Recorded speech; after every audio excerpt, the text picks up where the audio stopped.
بسم اللہ الرحمن الرحیم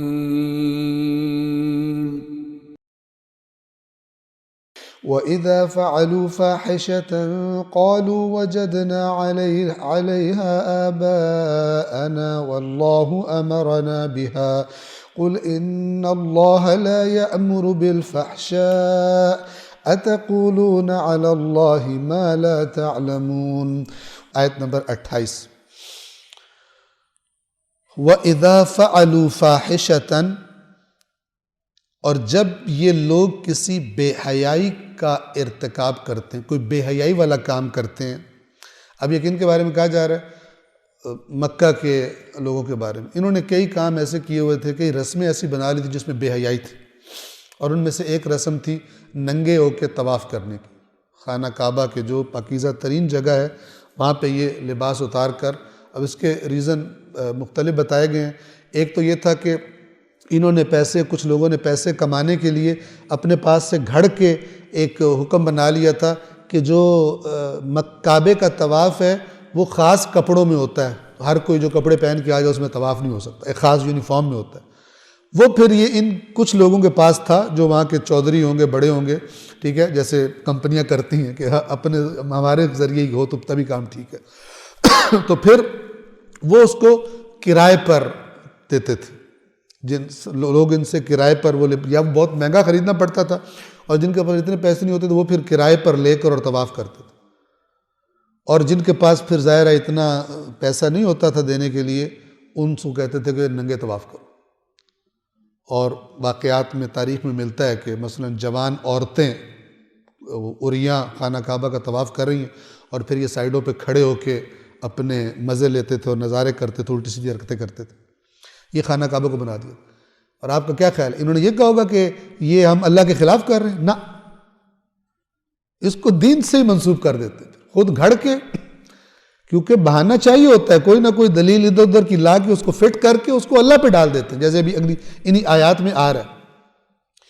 کیونکہ اوپر آدم اور حوا کے قصے میں وہی حیا کا تذکرہ ہے کہ شیطان بے حیائی کرواتا ہے، تو یہاں پر بھی ابھی وہ جو پھر بے حیائی والی باتیں ہیں، فواحش، انہی کا تذکرہ ہو رہا ہے کہ وَإِذَا فَعَلُوا فَاحِشَةً، اور جب یہ لوگ کسی بے حیائی کو انجام دیتے ہیں، قالوا، تو دلیل کیا دیتے ہیں اس کی؟ جب کہا جاؤ یہ بے حیائی کر رہے ہو، یہ کیوں کر رہے ہو؟ قالوا وَجَدْنَا عَلَيْهَا آبَاءَنَا، بہت غور سے سنیے گا، دلیل دیکھیے۔ دین کے احکامات اپنے پاس سے، یعنی ایک چیز جو خود دل کر رہا ہے وہ ایک بدعت کے طور پر ایجاد کی، اور پھر اس کو جسٹیفائی کرنے کے لیے ملاتے ملاتے اللہ پہ ڈال دی، اللہ کے نمائندوں پہ ڈال دی جنہوں نے دین بتایا۔ تو جب کوئی بے حیائی کرتے ہیں، انجام دیتے ہیں، تو کہتے ہیں وجدنا علیہا آباءنا، ہم نے اس پر اپنے آباء و اجداد کو پایا ہے، یعنی ہم نے دیکھا وہ بھی یہ کرتے تھے، وہ بے دین تھے۔ یہ پھر اس کا مطلب یہ ہے کہ تو اب آ گیا نیا ہمیں دین بتانے والا، ہمارے آباء و اجداد نسلوں سے یہ کام ہو رہا ہے، ان کو نہیں پتا تھا۔ حضرت ابراہیم کے وہ قریب کے زمانے میں تھے، تو قریب کے زمانے میں وہ بے وقوف تھے، وہ جاہل تھے، اور یہ آباء و اجداد کا نام لے کر کہاں کنیکٹ کیا؟ واللہ امرنا بہا، اور اللہ نے ہمیں حکم دیا یہ کرنے کا، ننگے ہو کے طواف کرو مثلا۔ یعنی آباء و اجداد کے وایا سے ہوتے ہوئے کہاں کنیکٹ کیا؟ یعنی آباء و اجداد خود تو اتھارٹی نہیں ہے، آپ توجہ فرمائیں، اللہ پہ ڈال۔ اب یہ اللہ کے نام پر جھوٹے احکامات بنانا، خدا سے جھوٹ کی نسبت دینا، یہ آگے آ رہا ہے کہ یہ بدترین، اس سے بڑھ کر ظالم کون جو اللہ پر افترا کرے، دین میں نئی نئی چیزیں ایجاد کر۔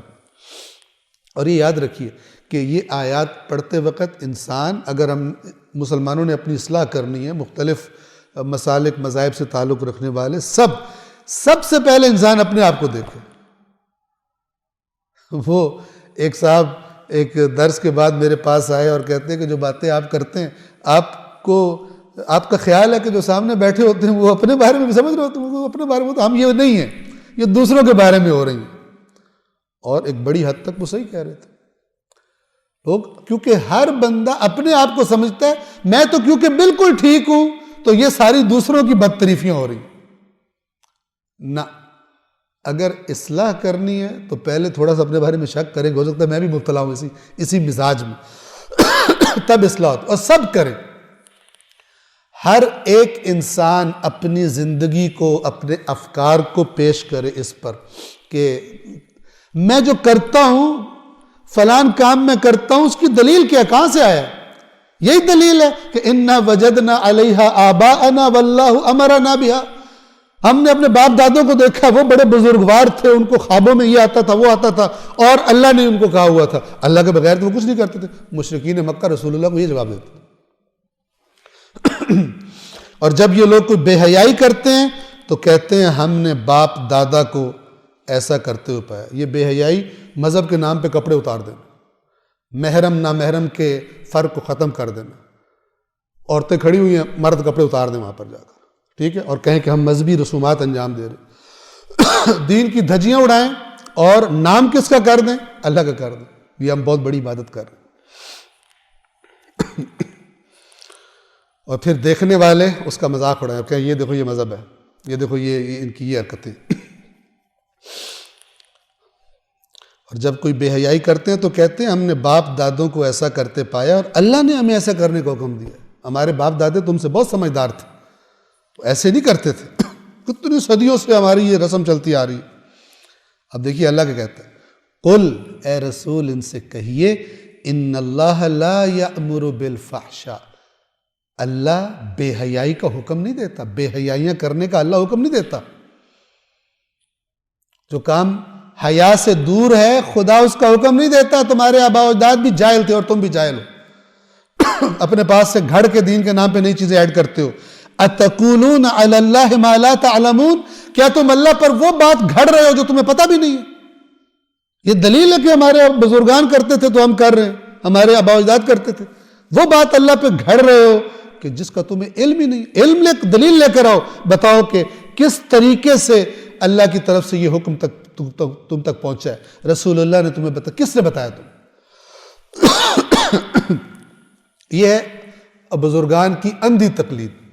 ٹھیک ہے، کہ چونکہ وہ انہوں نے کیا ہے اور ان کی معرفت بہت زیادہ تھی اور تم لوگ تو ٹکے کے نہیں ہو فلان. آپ جس بھی مسلک میں چلے جائیں، جو باتیں بھی آپ ان کو قرآن کی آیت پیش کریں، وہ آپ کو کیا جواب دیں گے؟ ہمارے بزرگوں کو قرآن تم سے بہت بہتر آتا تھا، تمہاری تو حیثیت ہی کوئی نہیں، وہ تو یوں تھے تو یوں تھے. ہر مسلک اسی بزرگ پرستی میں آیات قرآن اور روایات صحیحہ کو توڑ پھوڑ کے کہیں پھینک دیتے. بزرگ کو کچھ نہ ہو، چاہے قرآن کی آیات کے ٹیڑے میڑے معنی ہو جائیں، چاہے احادیث صحیحہ جو ہیں وہ ادھر ادھر ہو جائیں، بزرگ کو کچھ نہ ہو، چونکہ وہ تو ڈائریکٹ اللہ سے وصول کرتے تھے. قل ان اللہ لا یأمر بالفحشاء، اے رسول کہہ دیجئے اللہ یقیناً بے حیائی کا حکم نہیں دیتا. اتقولون علی اللہ ما لا تعلمون، کیا تم اللہ کے بارے میں ایسی باتیں کرتے ہو جن کا تمہیں علم ہی نہیں ہے؟ اور یہ حرکتیں کرنے والے اگر اپنے جو بدعات والے ہوتے ہیں، اگر ایک دفعہ بھی ان کو توفیق ملے اور اپنے گریبان میں جھانک لیں تو ان کو جواب ملے گا کہ میرے پاس کوئی دلیل نہیں ہے. تبھی تو لڑتے ہیں، تبھی تو الٹی سیدھی باتیں بدتمیزیاں کرتے ہیں، چونکہ دلیل نہیں ہوتی. مزاج وہ ہے. اللہ العلی العظیم.